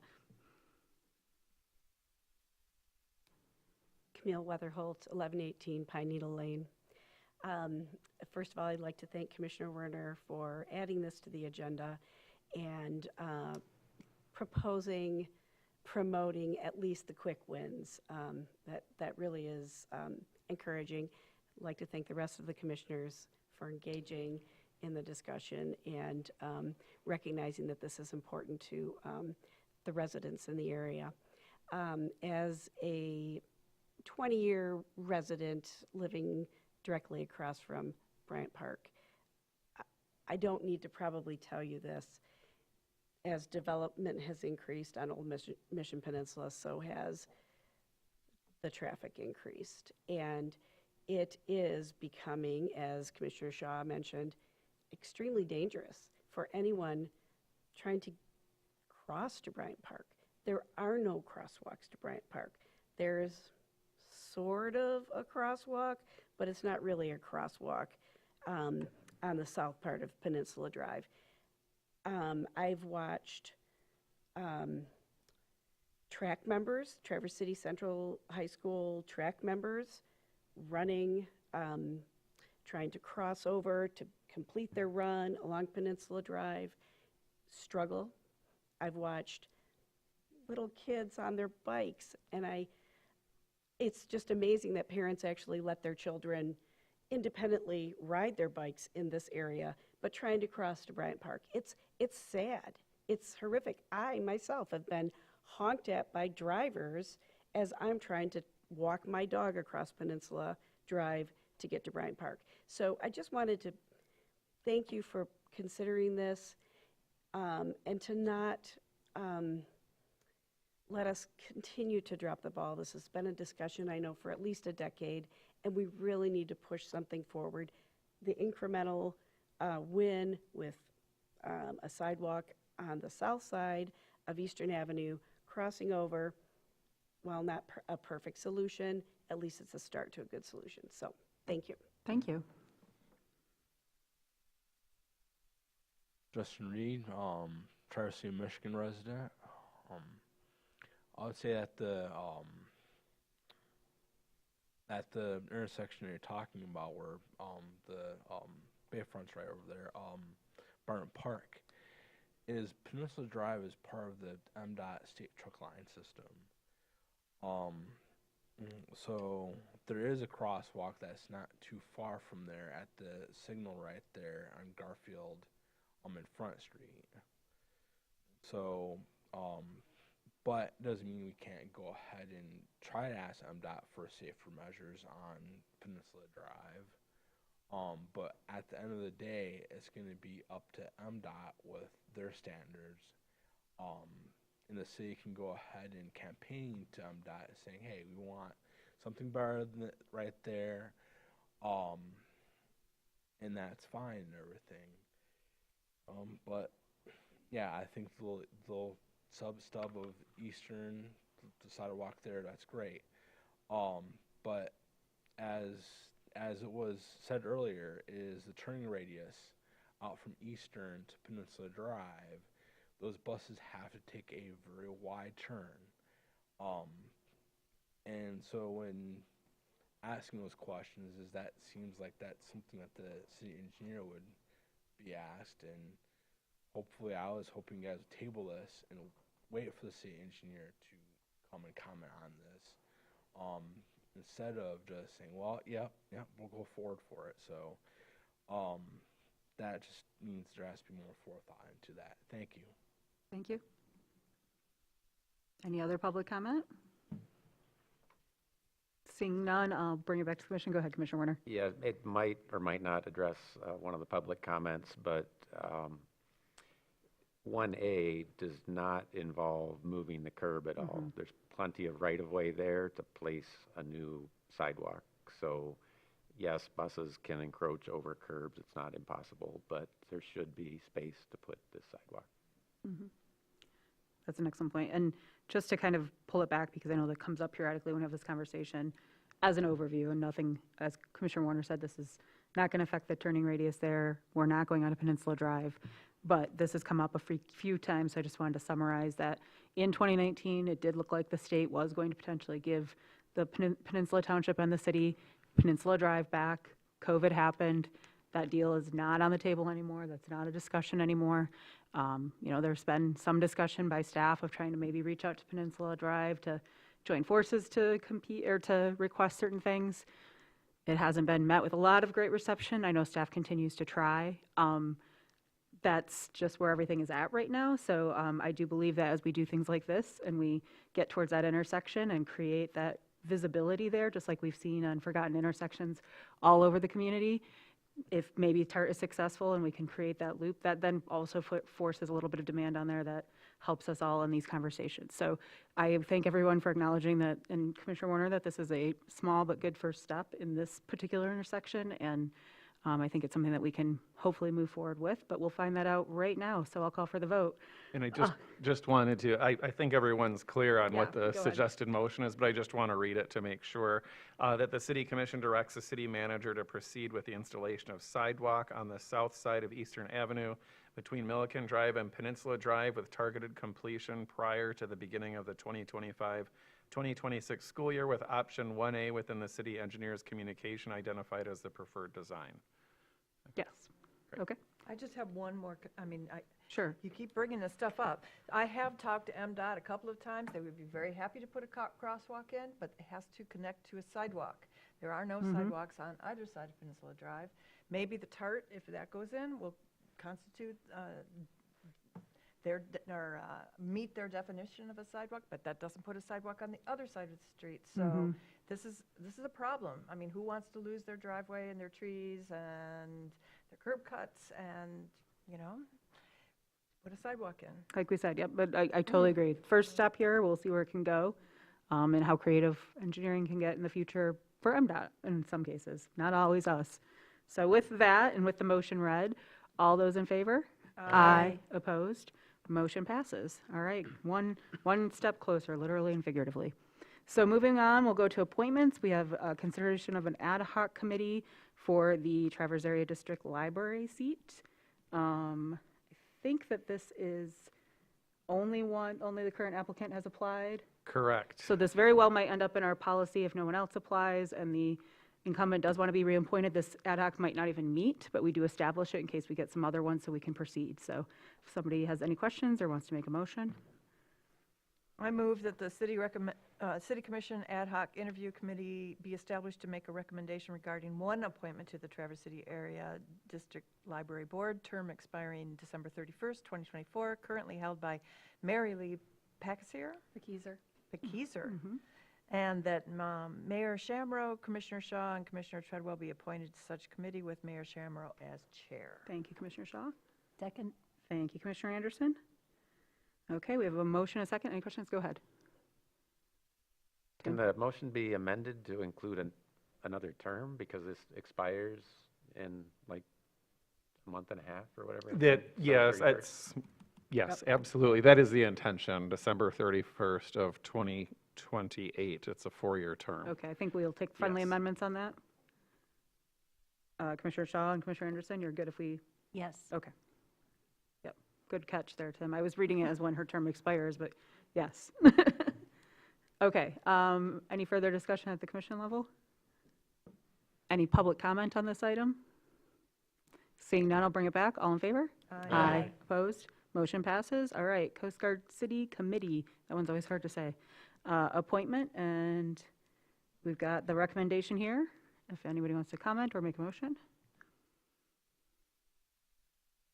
I'll comment. I'm not sure whether I was the chair or not, but it was Mr. Wilson and myself there. We interviewed, we only had one candidate. He's recently retired from the Coast Guard. He was the Coast Guard liaison to the Coast Guard Committee, so he's extremely familiar with it. But as the liaison, he was a non-voting member. Now he can be a voting member. We're very eager to have him on there. He's very eager to be on there, so it's a great fit. So That's with exciting. that, Thanks for sharing that. I'll make the motion that Bradford Young be appointed to a 3-year term expiring August 25th, 2027, seat previously held by Thomas Haas on the Coast Guard City Committee as recommended by the Ad Hoc Committee consisting of Commissioner Werner, Commissioner Treadwell, and Mayor Pro Tem Wilson. Thank you, Commissioner Warner. Thank you, Mayor Pro Tem Wilson. Any other comments on this? That's really great to hear about his transition. I'm glad we could have him stay in the area and stay on the board. Any public comment on this item? Seeing none, I'll bring it back. All in favor? Aye. Opposed? Motion passes. Okay, appointments to the Historic Districts Commission. My computer is uploading, but if somebody wants to make a motion or share anything with us, please feel free. I'll just share that Commissioner Treadwell and I were the two. Commissioner Anderson was absent, and Jennifer Loop is returning very happily. Bill Tweetmeyer is also returning very happily, and we were lucky to have Colleen Shannon, an architect, come along to replace Suzanne Tobin. So it's a great commission.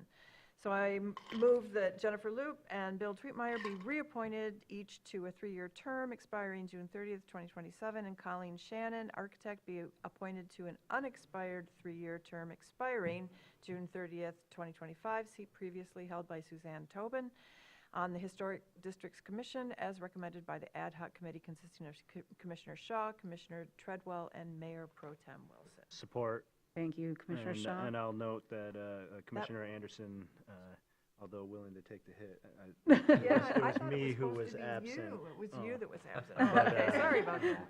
But somehow I got the calendar invite 2 hours after the meeting met, so. Love all these upgrades to our phones lately. Technology. Any other comments on this? Thank you for being honest, Mayor Pro Tem Wilson. Any public comment on this? Seeing none, I'll bring it back. All in favor? Aye. Opposed? Okay. And lastly, establishing an ad hoc interview committee to make a recommendation for 2 expiring terms on the Planning Commission. It looks like that would be Commissioners Stanley, Anderson, and Mayor Pro Tem Wilson. So does somebody want to make that motion? Sure. I recommend that the City Commission Ad hoc Interview Committee be established to make a recommendation regarding 2 appointments to the City Planning Commission, term expiring November 11th, 2027, currently held by Deborah Hershey and Anna DeTuri, and that Mayor Pro Tem Wilson, Commissioner Anderson, and Commissioner Stanley be appointed to such committee, with Mayor Pro Tem Wilson as chair. Thank you, Commissioner Anderson. Support again. Thank you, Mayor Pro Tem. Okay, so now you both have to be there, so I'm just kidding. We can do this. Yes. Any other comments on this? Any public comment on this item? Seeing none, I'll bring it back. All in favor? Aye. Opposed? All right, motion passes. Thank you so much for breezing through those. And we do have some reserved public comment tonight. So I'm going to go ahead and start the public comment, and we'll start with Larry LaCrosse.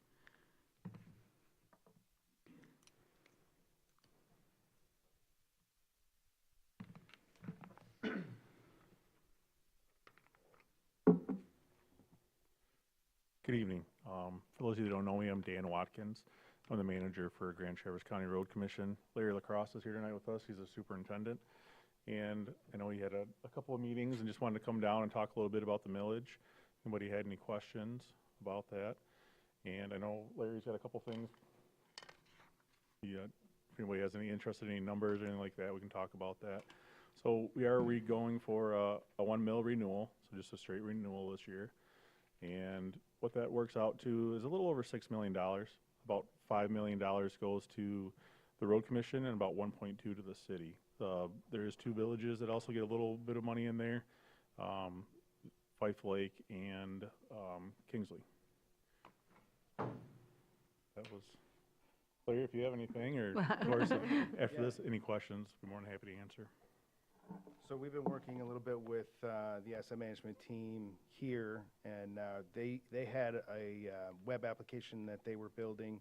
We had a web application that we were building. 4 years ago, we built one together on the last millage on the ballot, and so we worked together again to build some, like basically an information highway, really, on all the information you need to know about the millage. It's on our website. I believe it is on the city website as well. I'm not sure about that yet, but so if you go there, there's a lot of information for you, a lot of things like what our roads are rated, how they're rated, what our current condition is, how this millage will help us continue to improve or maintain our road ratings. So we're working hard on that. As of right now, we're asking for 1 mil. And so on November 5th, that's what we'll be asking for. As a road commission, as staff, we kind of feel like we need a little bit more than 1 mil, but at this time, the board felt like it wasn't a good time to ask for more mills. So we're going to stay with the 1, and we're going to hope for the 1 to keep us doing what we're doing. So all that money goes to road improvements, but it also helps us keep the doors open and keep the roads plowed and maintained, so that's what our millage does. And again, I think there was the old millage information we had, the improvements. You can see on our website, you'll see our improvements that we did through the millage in our last 4 years, so. So that's kind of what we got, but we'll kind of open it up for questions, if anybody has any questions for us. This is a reserved public comment, just to clarify, we don't usually do questions during public comment, but I was just gonna say, but because this is a presentation, we will definitely allow it. So does anybody have any questions for our gentleman friends here? Go ahead. So you mentioned that the county has a list of projects that have been funded by the millage. Do you have a part broken out for the city, or is that on the city website somehow? Just I believe that'll be on the city portion. Okay. Yeah. Ours are broken out, and you can kind of walk through them. It's called a story map, and you just kind of go through it, and you can see the road projects. And does it go back to, because it was like re-upped at least once, does it go back in the years, or is it just the most recent? Yeah, this one's the most recent, but we still have an older, what we call a story map, that will show from 2020. Great. Okay. Go ahead, Aunt Jackie. You mentioned that you felt that there was a possibility of being able to use more than the 1 mil that's being requested, and I think I had read some news reports that this was a topic of conversation at the county commission level, and so when the decision was made that this was not the right time to ask for more, could you share with us a bit of the rationale for that? So that came down to our board. You know, they really talked a lot about this. Inflation's up, everything's costing more and more. And our board's fairly conservative, and they were very concerned that if we went for 2 mills or 3 mills, that it might not get renewed. Without that single 1 mil, straight renewal, we're unable to pretty much do anything. It just goes right back to basic maintenance. Even starts to affect our winter operations for doing nighttime plowing. So they just, at this time, let's just go for the straight renewal. And, down the road, we can look into going further. So we have done quite a bit of information and studies. Larry headed that up. It's called Transmaps. And we saw what would it take to get our roads up to a perfect condition in the county. It was $221 million. So we definitely know we have quite the shortfall there. With the $5 million, currently when we go and redo a road for a crush and shape, it costs $1 million per mile. So if you'd use that full $5 million, for just doing crush and shape, that's 5 miles. For us in the county, we're dealing with over 2,200 miles of road. I think the city's about 80 miles of road. So you can definitely see there's a shortfall there. Luckily, we do a mix of fixes, and we try to spread that money out as far as we can. Thank you. You're welcome. And just to clarify, because we only get to see you guys when you guys come up, because you're busy at work other times and you're not trying to get the millage passed, which I totally understand. But as you said, the bulk of the millage when it passes goes to the county. The city gets the portion that comes out of the city taxpayers paying into the millage, correct? And then, like you said, a couple of the villages get some of that money as well. So the money that comes from this millage being passed somebody says, hey, where's my millage money in the city of Traverse City being spent? That's why I think Commissioner Warner was asking about the map. They would actually come to our staff to ask where it's being spent, because that's kind of they administer that part of the millage, correct? Correct, yeah. Okay, yep. Just saving you some phone calls from 10th Street or something. So, aside from serving as a pass-through entity, the County Road Commission doesn't have any say over that portion of the millage that goes to the city. That's administered by the city streets department and ultimately other city staff. Correct. Yep. Same with both villages. Yep. Okay. Great. Any other questions? All right, guys. Thanks so much. Unless you had anything else you wanted to add, I don't want to push you off. I think you had a couple more minutes. No, thank you for having us down. It's nice to finally get a chance to meet the board, and definitely in the future, anything we want to work on, we're definitely want to be, good partners and neighbors. So anything you want to work on, streets, different things like that. I know we share a lot of intersections and things like that, so we're definitely open to working and having conversations. Love that. That's great. Thank you. So, thank you. All right, guys. Okay, that was our reserved public comment. And if anybody in the public would like to get up and speak about anything, something we discussed tonight, anything that's on your mind, this is your chance. Very polite.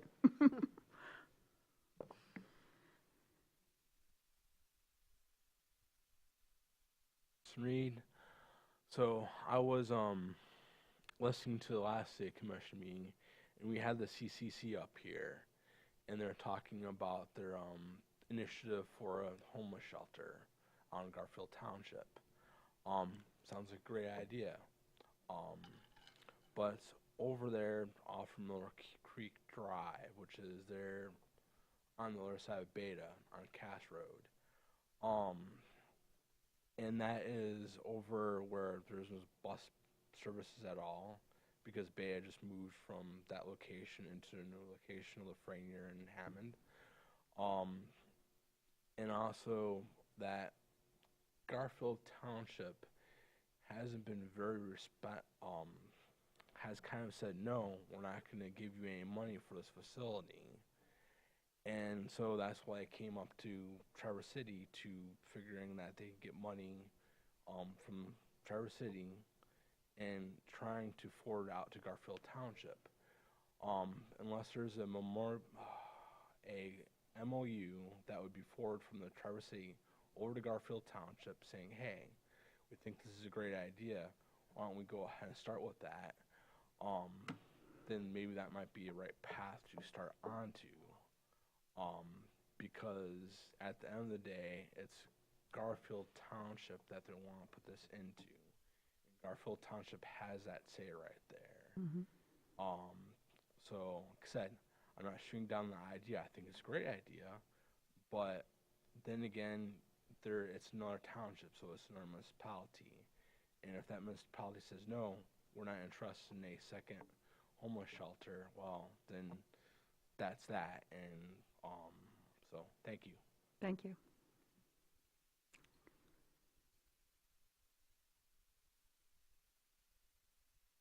I want to leave you on an optimistic note about this new group that we have formed. We're in this for the long haul, and so we heard the Road Commission earlier.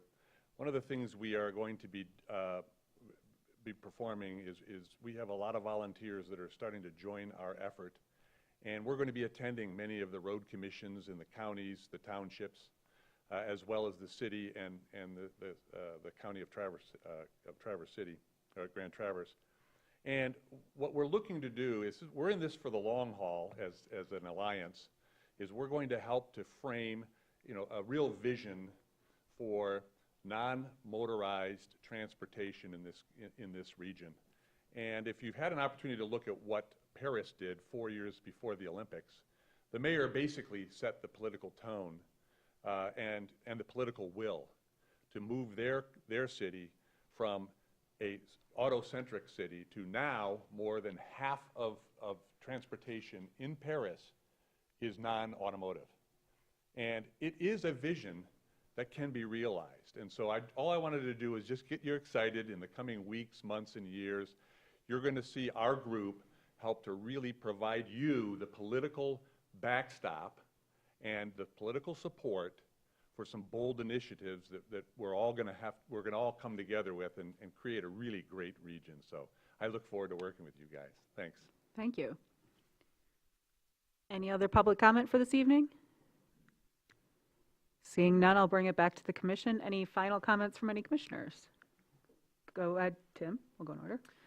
Yeah, at the start of the meeting, the mayor talked about TIF. So just a comment about extending TIF 97. Just my thoughts for the public and for my colleagues up here is that, to me, the DDA had it easy as far as a decision. They had to decide between, do we want to keep all this money by extending TIF or not have the money? Like, we can do a bunch of things with the money or not have the money. For this body, whenever it might be in front of us, I feel like we have the issue of, do we keep all the money in the DDA with extending TIF 97, or do we spread that money throughout the community over the next 30 years? So it's not a, do we do this or do nothing? It's a, do we do this or do we do these other things? But we haven't defined or talked about what these other things are. And I think it's incumbent upon us to talk about what those other things are before we make a decision, because, again, to me, DDA has it kind of easy compared to our responsibility, which I see as, where is it best to spend potentially $200 million over the next 30 years. So it's not just a few $1 million or a few $100,000, but very significant. So just my thoughts and comments. Commissioner Treadwell, you had your hand up? Yes, just putting on my other hat for the moment. If anybody's downtown, the fish weir is in operation. The salmon are in the river and jumping up. Speaking as somebody that works at the fish weir, we've already harvested 4,000 salmon this year. It's looking like an exceptionally good year for a strong salmon run if you want to be fishing out there or just wanting to watch the salmon. We'll be doing our next harvest Thursday morning. Fantastic. Any other commissioners? All right, and I thank Commissioner Warner for bringing that up, and something to bear in mind to the rest of the commissioners as well, that if TIF doesn't go through, DDA has had it easy, but so has the city, because that's $1.7 million every year that'll go away if we don't have TIF. That's part of that giant number that Commissioner Warner had. So during our discussions, if that's where we're going, we'll have to have the conversation of what we do about that as well. So that'll be coming in the next couple of weeks. Go ahead, Commissioner. I don't think that that was what Commissioner Warner was suggesting. I think it was, if we extend the TIF, that perhaps the split becomes something that we haven't discussed yet. Maybe the DDA keeps 30% and 70% goes into the rest of the city. I don't think that he was suggesting that it cut off completely. Well, that's a possibility. And partly we don't know what happens in November, but whatever, there's a lot to think about, because wherever the money goes, $200 million, it's in our community. Even if it's a greater community, bigger than our city, it's still in our community. And to me personally, I try to think about where is it best to spend that? What's best for all the citizens of Traverse City? And it's hard right now for the DDA to make an argument how it's best for somebody that lives in Traverse Heights that all the money stays in downtown. I totally agree, and I hope that all the words we've been hearing about more cooperation with the county actually come to fruition after all these decades, but I don't hold a lot of hope on that. So I think that'll be part of our discussion too. So with that, I have any other final comments from the staff? Seeing none, we'll adjourn the meeting. Thank you all. Hey, thanks for not having an excessively long meeting. Well, there's so Don't many quite have- different things. If it goes away completely, you know. Don't quite have